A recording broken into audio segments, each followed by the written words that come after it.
Greetings, all. This isn't really gonna be a reading. I am grabbing cards just because I want to grab cards and I like playing with them when I need to kind of talk. I have been getting a message that I need to deliver in a different way. And so in my head, it's always kind of come across as a sort of like TED Talk seminar thing.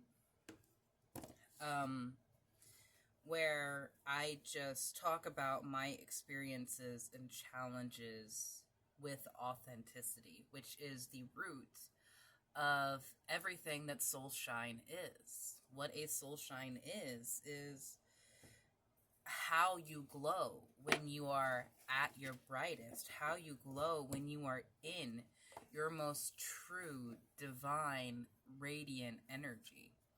When you are doing what you love, when you are with the people that you love, when you are just being yourself. And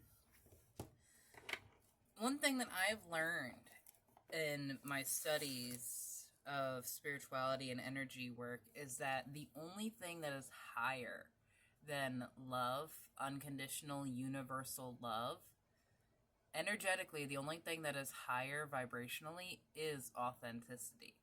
Because you are then the root, the source of source. You are the cauldron of love. You are everything, and you do not seek outside of yourself for that. Exactly. Hestia is here with us. Goddess of hearth and home, reminding you do not look outside of yourself for love, validation, or strength when you embrace your authenticity. Now, does that mean you always feel on top of the world and assured of yourself? Absolutely not. Because that, in my personal opinion, shows a lot of delusion and lack of awareness of your current energy and how even in a state of authenticity, self-love, self-acceptance, you have more to do. And so one challenge that people have come to me with as I've talked about this, and I've tried to help people through this individually, and one challenge that I have faced is, what is that breath of that authenticity? Like, how much is too much? Because there are going to be some people that you are too much for. That's inherent because we are so many different kinds of people. And embracing everything about you, you become so much more than what the roles and conditions to the people you have around you have expected from you in the past. One of the most obvious examples is when a mother goes through empty nesting and she no longer has to be a caretaker for so many things. She can finally do what she wants to do, ideally.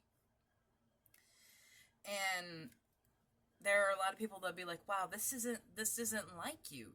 No, this isn't like the version of you that they know, the version of you that they have subscribed to, that they have accepted, that is in their world a certain way. And as you change, as you understand more of yourself, as you radiate more of your authenticity, it will upset people around you if they were, going analogous with the Gentle Gardener card here, if they were the weeds of your garden. There is a very powerful phrase that I have adopted into my life and into my mantras, into my practice. My greatest and highest good. Using those words in communication with Spirit, I am telling them that I don't want a really good life. I don't want an awesome life. I want my greatest, my highest vibrational, what this soul is allowed to have on this earth. I want the best of that in my lifetime here. And that means I have a hell of a lot of work to do. I have a hell of a lot of learning to do, of unmaking, of remaking, of shifting. And I have come to a point time and time again in my life and in my journey of, would I go back?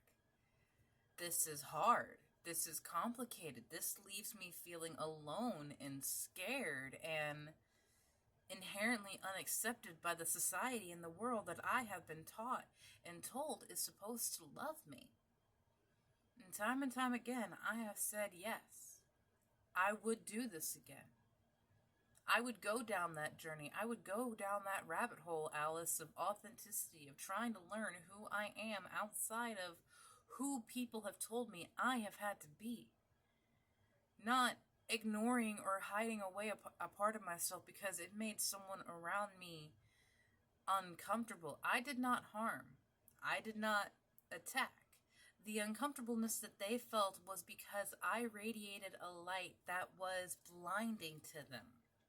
They were not in alignment with the person that I was becoming. And so during that metamorphosis, there is...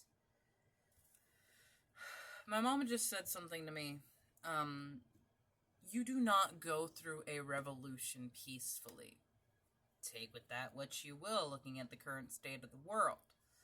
But when you look internally at that battle you fight with yourself, at that battle you fight with your ego, because that's the one you're going to struggle with, is your ego, the person you have told yourself you are. Because that puts the confinements, that puts the constraints around you. You are more than the life that you have experienced, your reaction to those situations, and where it has brought you now. You are more than the culmination of the responses of your life. And it's very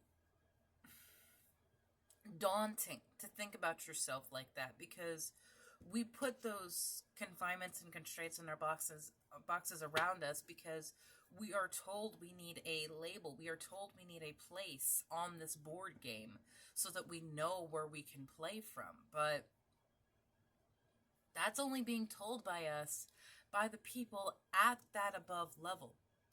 The people at that place that could just take themselves from the chocolate river all the way to the candy mountain. People have constantly told us that we are something less. That we are... Oh, I love that so much. That we are meant to be subjugated, that we are meant to bow, that we are always to have someone above us, even in our religion. I am not a religious person.